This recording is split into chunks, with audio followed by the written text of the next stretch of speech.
இது election encyclopedia.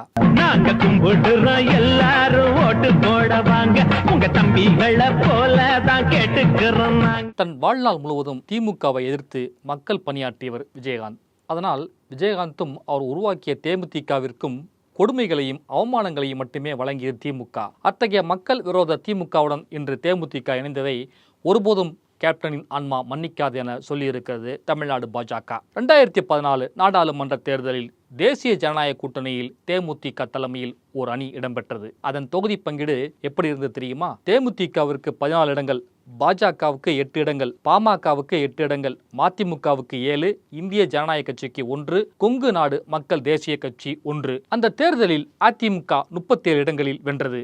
தேசிய ஜனநாயக கூட்டணியில் 2 இடங்களில் வெற்றி பெற்றது. தருமபுரியில் அன்புமணியும் கன்னியாகுமரியில் பொன் ராதாகிருஷ்ணனும் வென்றார்கள். ஆனால் 14 இடங்களில் போட்டியிட்ட தேமுதிக பாமக பாஜக கட்சிகளால் தோற்கடிக்கப்பட்டது. 11 இடங்களில் டெபாசிட்டையும் தேமுதிக இழந்தது. நீ அவள் கொண்டு வா, நான் உமி கொண்டு வர்றேன், ஊதி தின்னலாம் என சொல்லி தேமுதிகவின் வாக்குகளை மட்டுமே அறுவடை செய்தவர்கள் பாஜகவினரும் பாமகவினரும் தான். அன்றைக்கு கேப்டனின் முதுகில் குத்தியவர்கள் இன்றைக்கு ஆன்மா பற்றியெல்லாம் பாடம் எடுக்கிறார்கள்.